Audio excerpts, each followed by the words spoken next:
नमस्कार दोस्तों, मैं हूं राहुल सैफ। लीगल चैनल में आपका स्वागत करता हूं।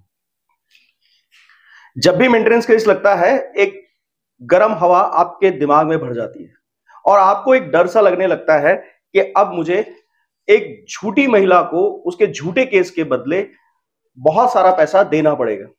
शुरू से आपको यही बताया जाता है, पत्नी है तो देना पड़ेगा। गलत तरीके से आपको यह ज्ञान दिया जाता है क्योंकि आपकी बीवी है और क्योंकि वो झूठ भी बोल रही है तब भी आपको पैसा देना पड़ेगा।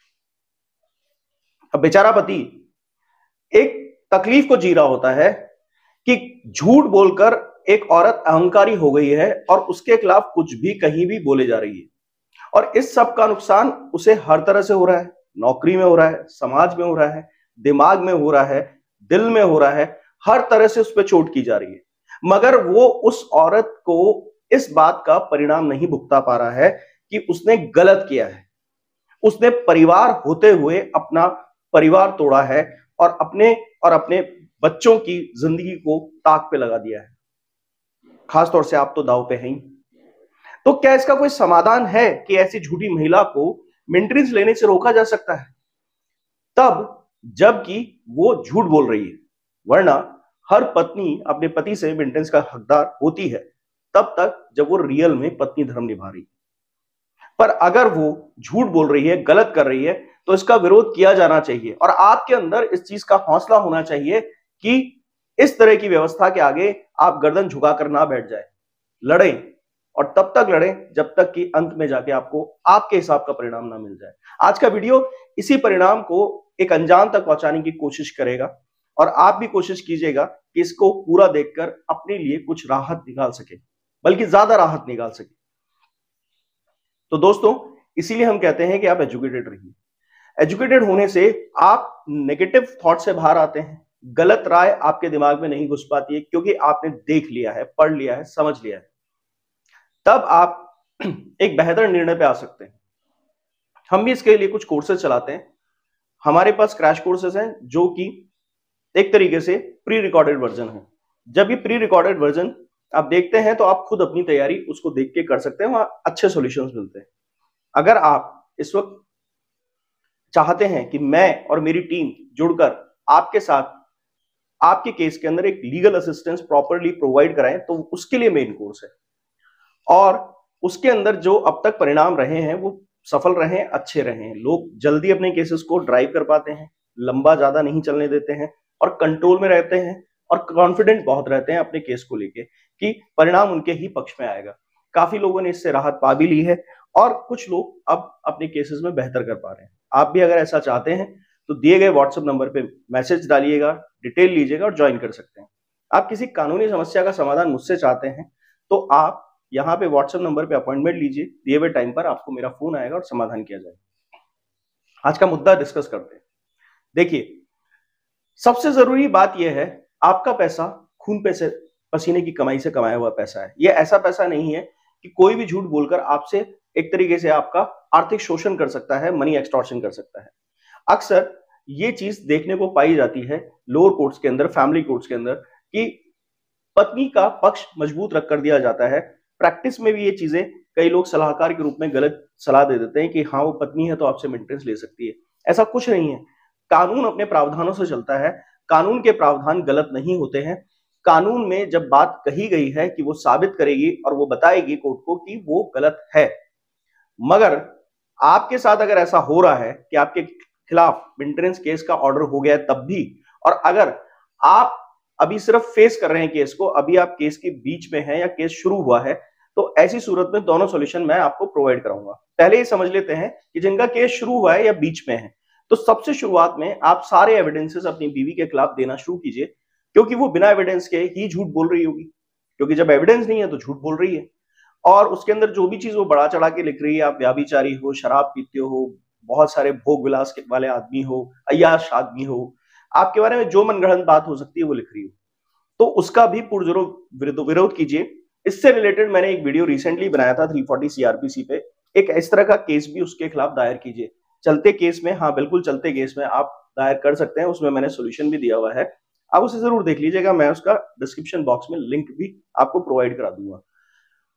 इसके अलावा आप चलते केस के अंदर अगर पत्नी ने एफिडेविट से रिलेटेड कोई गलतियां की हैं तो एफिडेविट का भी आप 340 सीआरपीसी के थ्रू बकायदा उसके खिलाफ गलत एफिडेविट प्रोवाइड कराने की वजह से, गलत इंफॉर्मेशन देकर किसी तरह का आर्थिक लाभ लेने की वजह से आप उसके खिलाफ 340 सीआरपीसी एक्टिव कर सकते हैं।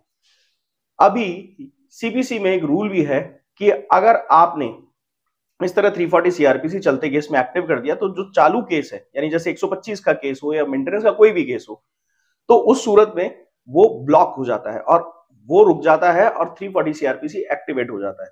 और उसके बाद जब तक उस 340 सीआरपीसी डिसाइड नहीं होगा, अगर उसमें परिणाम आपकी तरफ आ गए तो वो केस खारिज भी हो जाएगा, जो भी मेंटेनेंस का केस चल रहा है, या फिर आपको फायदा ये हो जाएगा कि आप बकायदा उसके अंदर अपने केस को रुकवा सकते हैं। ये एक तरीके का स्टे भी होता है और एक तरीके से इस केस को खत्म करने का तरीका भी होता है। दूसरा तरीका ये क्या है वो मैं उन लोगों के हिसाब से भी बताऊंगा जो लोग अपने केस में मेंटेनेंस का ऑर्डर झेल चुके हैं। फिलहाल सारे एविडेंसेस अगर आप लगा चुके हैं और उसके बावजूद कोर्ट आपको कंसिडर नहीं कर रही है तो इंतजार कीजिए कि आप हाई कोर्ट चले जाएं और वहां जाकर एक ऑर्डर पास करा लाएं कि कोई भी मेंटेनेंस का केस रजनीश वर्सेस नेहा की गाइडलाइंस के अनुसार भी और कानून संगत तरीके से भी 60 दिन में डिस्पोज ऑफ किया जाना चाहिए। और ये डिस्पोज ऑफ नहीं किया जा रहा है, इसलिए तुरंत कोर्ट को आदेश कीजिए कि 60 दिन के अंदर ऑर्डर दे। कोई भी हाई कोर्ट इसको डिनाई नहीं करता, इस पे ऑर्डर देता है निचली कोर्ट को और बकायदा आज तक रिजल्ट हमेशा पॉजिटिव रहा है। आप आके निचली कोर्ट को ये ऑर्डर थमा दीजिए और उसके बाद आपको फायदा ये होगा कि कोर्ट केस या तो जल्दी डिस्पोज ऑफ होगा। हाँ, एक चीज मैं बीच में बता दूं, जब आप हाई कोर्ट जाएं तो खास तौर से ये हिदायत भी वहां ऑर्डर में लिखवाएं कि ये जो चीज है प्लीज इसके अंदर एविडेंस मांगे जाए मेरी बीवी से, ये कोर्ट को बाध्य कीजिए फाइनल ऑर्डर करते वक्त, यानी डिस्पोज करते वक्त केस को, ये जरूर ध्यान रखें। अब लोअर कोर्ट बिना एविडेंस के उस केस को या तो चला नहीं सकता और अगर फिर भी उसके अंदर गड़बड़ झाला करके गलत ऑर्डर दे देता है तो आपके पास बहुत बेहतरीन उस वक्त सदुपयोग होता है टाइम का कि अब जिनके खिलाफ ऑर्डर हो गया वो भी ध्यान दीजिए, आप तुरंत इसके खिलाफ रिवीजन में जाइए। अगर आपका प्रिंसिपल जज कोर्ट से फैसला हुआ है यानी फैमिली कोर्ट से फैसला हुआ है तो फिर आप सीधे हाई कोर्ट जा सकते हैं रिवीजन के अंदर।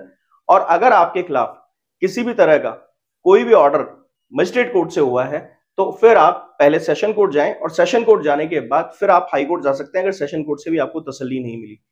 अब यहां पर जो सबसे खास जरूरत वाली बात है जो जरूर आपको यूज करनी है अपने केस में, वरना कोई फायदा नहीं होगा, पत्नी एग्जीक्यूशन लगा देगी, 90 दिन का टाइम होता है, 90 दिन में आप रिवीजन डाल सकते हैं। पत्नी एग्जीक्यूशन लगा देगी और एग्जीक्यूशन लगाने के बाद फिर आपको परेशान किया जाएगा निचली कोर्ट से, क्योंकि असल में गलत ऑर्डर करने की वजह से निचली कोर्ट भी आपके पीछे पड़ जाएगी कि अब आप उसके खिलाफ कुछ एक्शंस ले रहे हैं, पता तो उन्हें होता ही है कि आप ऊपर गए। इसीलिए स्टे लीजिए कि कार्रवाइयां आगे ना बढ़े निचली कोर्ट के थ्रू। तो स्टे जो वकील दिलाए सिर्फ उसी से बात कीजिएगा, अन्यथा आप कोशिश कीजिएगा कि ऐसे वकील के चक्कर में ना पड़े जो स्टे दिलाने के बजाय आपको सिर्फ रिवीजन में ले जाए। तो आपको ये बात बिल्कुल ध्यान रखनी है कि स्टे पहले लेना है और मिल जाता है स्टे, इसमें कोई ऐसा नहीं है कि नहीं मिलता, कोई बहुत बड़ी चीज नहीं करने जा रहे। तो स्टे पहले लीजिए और उसके बाद आप आगे अपनी जो अपील है उसको फाइनलाइज कराइए। वहां पर आप सबूत लगाइए, सबूत लगाने के बाद जो कोर्ट ने कंसिडर नहीं किया वो गलती बताइए कि देखिए ये सबूत भी कोर्ट ने कंसिडर नहीं किया, मैंने दिए थे, मैंने एविडेंस भी मांगने की कोशिश की थी कोर्ट के थ्रू, पर कोर्ट ने एविडेंस मेरी पत्नी के थ्रू कभी भी मुझे दिखाए या दिलाए नहीं गए, बस उसकी कही सुनी बातों पर ही ये केस चल रहा है। अगर मजिस्ट्रेट कोर्ट में आपको राहत नहीं मिलती है तो आप हाई कोर्ट फिर उसके बाद जा सकते हैं। आप कार्रवाई कौन से सेक्शन में कर सकते हैं ये समझ लीजिए, 397 और 401 की कार्रवाई इसके अंदर होती है। आपको सिर्फ इतना ध्यान देना है कि स्टे अगर आपको नहीं मिल रहा है तो ऐसे टाइम पर बिना स्टे लिए बिल्कुल भी रिवीजन में ना जाएं, वरना आप अपने आप को समस्या में पाएंगे। दो केस एक साथ फेस करेंगे एक ही पूरे सब्जेक्ट के ऊपर, यानी कि निचली कोर्ट भी आपके नीचे कार्रवाई करती रहेगी और ऊपर भी आपका केस चलता रहेगा, फिर जस्टिफिकेशन देना बड़ा मुश्किल हो जाएगा। तो अगर आप इस चीज को दिमाग में समझ चुके हैं तो लाइक कीजिएगा, शेयर कीजिएगा, सब्सक्राइब कीजिएगा और जाते जाते वीडियो में बता के जाइएगा क्या स्टे लेने वाला है अपने केस के अंदर। Thank you.